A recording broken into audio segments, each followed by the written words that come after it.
Hello, everyone. If there's one thing Brits love to talk about, it's the weather. And no, it's not just small talk, it's practically a national sport. Absolutely. You could have just met someone, and within seconds, you'll be discussing whether it's a bit nippy or absolutely chucking it down. And let's be honest, British weather is unpredictable. You can have sunshine, rain, and a bit of wind all within an hour. Exactly. That's why you'll hear Brits say things like, "Lovely day, isn't it?" Even if it's actually freezing, or not too bad today, when it's still raining, just a little less than usual. And don't even get me started on how obsessed Brits are with checking the forecast.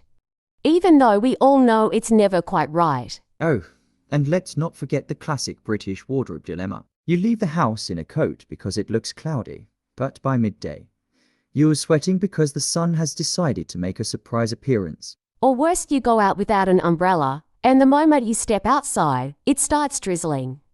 It's like the weather knows when you're unprepared. That's why so many Brits have mastered the art of layering. You often see people carrying a jacket, a scarf, and sunglasses all at once, just in case. And the way Brits describe the weather is another level.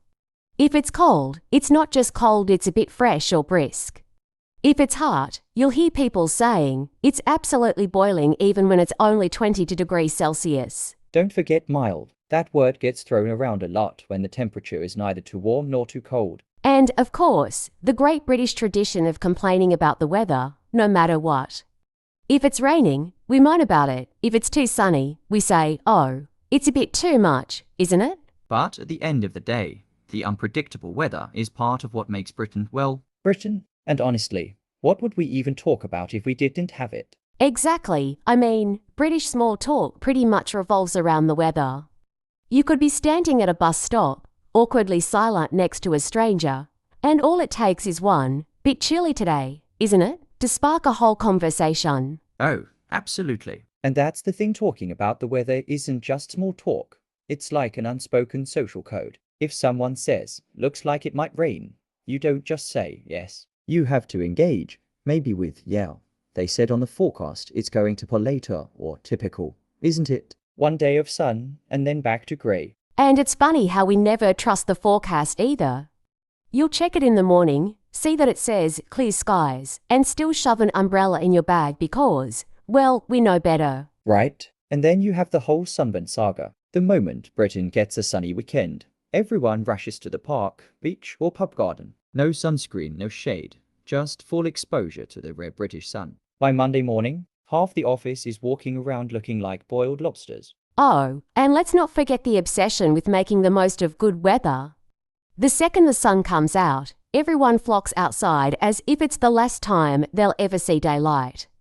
BBQs are fired up, beer gardens are packed, and people who haven't exercised all year suddenly become joggers. But when it comes to winter, that's when Brits really prove their resilience. Freezing temperatures, but still in a t-shirt for a night out. I mean, what is it with Brits refusing to wear coats? It's a mystery. Maybe it's stubbornness, maybe it's pride. But somehow, we've decided that shivering in the queue for a club is a rite of passage. And despite all of this, the unpredictable weather, the endless complaints, the last-minute wardrobe changes, there's something strangely comforting about it, isn't there? Like, no matter where you are in the UK, you know everyone else is dealing with the same thing. Exactly. And honestly, I wouldn't have it any other way. And you know what else? The way Brits prepare for different seasons is just as amusing. In winter, we refuse to turn the heating on until it's absolutely unbearable, wrapping up in layers and drinking endless cups of tea instead. Exactly. There's a weird sense of pride in how long you can hold out before admitting defeat and turning the thermostat up.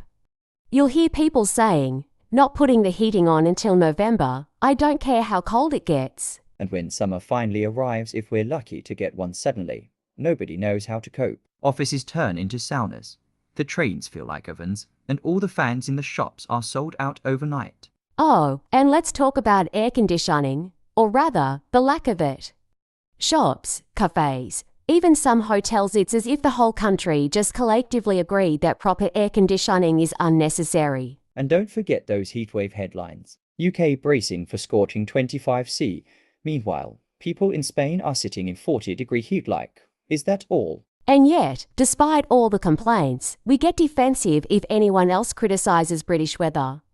We can moan about it, but the moment someone from another country says, "Oh, the UK is always rainy and miserable," we'll jump in with, "Well, actually, we do get nice weather sometimes." It's a national identity at this point. Rain, sunburn, extreme optimism for summer, and an undying commitment to talking about it all. Weather isn't just small talk in the UK, it's practically a lifestyle. And speaking of weather-related optimism, let's talk about British barbecues. Oh, here we go. The classic, it's a bit cloudy, but we'll risk it scenario. Exactly. The second we see a glimpse of sunshine, someone is firing up the barbecue, even if the forecast clearly says rain in an hour.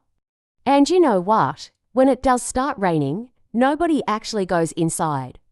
We just move the whole operation under an umbrella or someone's shed. It's only a bit of drizzle. Keep flipping those burgers. And what about the beach days? We love a good British beach day. Oh yes, it's a whole experience. You wake up, check the weather, see that it's sort of warm, and decide it's the perfect day for the seaside. Then you get there, realize the wind is about to knock you over, and spend the next hour trying to pin down your picnic blanket before it flies off. And let's not forget, someone in the group always insists on going in the sea. Oh, absolutely. It's fine once you get in. No, it's not. The North Sea is practically Arctic. But we do it anyway, because what's a British summer without a bit of selective ignorance? Exactly. And even when we come back home, sunburnt, covered in sand, and mildly traumatized by the seagulls, we'll still say, what a brilliant day out. And that, my friends, is the essence of the British attitude towards weather.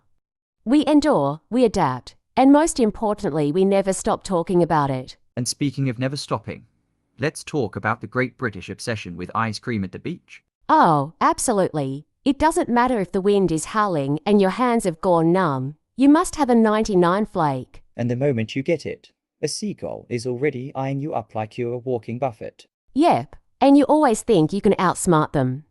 I'll just be careful, you say, but the second you take your first bite, bam.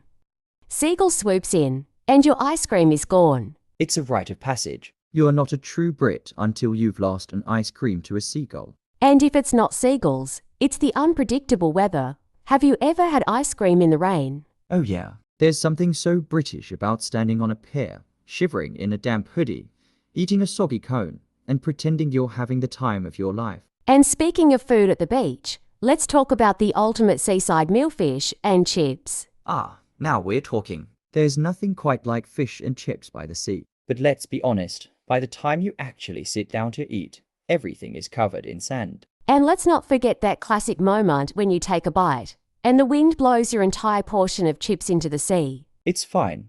5-second rule. 5-second rule doesn't apply when your chips are floating, Jake. Fair point. But honestly, it's all part of the experience. A beach day in the UK isn't about actual relaxation. It's about battling the elements and convincing yourself you're having fun. Exactly. And no matter how cold, windy, or downright chaotic it gets, we always say, well, at least it didn't rain too much. And that's the thing, isn't it? No matter how wild the weather gets, we always find a way to make the best of it. Absolutely. We could be sitting on a beach wrapped in 3 layers, our chips soggy from the mist, but we'll still call it a brilliant day out. And it wouldn't be complete without the classic British beach essentials: windbreakers, buckets and spades, and the ever-reliable flask of tea. Ah, the flask of tea, the true British survival tool. You might be shivering, but one sip of that slightly too strong, slightly too sweet tea, and suddenly, life is all right again. And let's not forget the brave souls who actually go for a swim. Oh yes, the ones who charge into the freezing sea, insisting, it's fine once you're in. Meanwhile, their entire body is turning blue, but they're committed to the cause. And somehow, by the end of the day, after battling the elements, dodging seagulls, and losing half our food to the wind, we walk away thinking, that was lovely, we should do it again soon. Because that's just the British way. We take whatever the weather throws at us and turn it into a story worth telling. And honestly, isn't that what makes it fun? Couldn't have said it better myself. Well, that's all from us today. If you've ever had a classic British beach experience or a run-in with a particularly aggressive seagull, let us know. And if you're listening from somewhere warm and sunny, just know we're only slightly jealous. Thanks for tuning in. And we'll see you next time for more very British nonsense. Cheers. Cheers.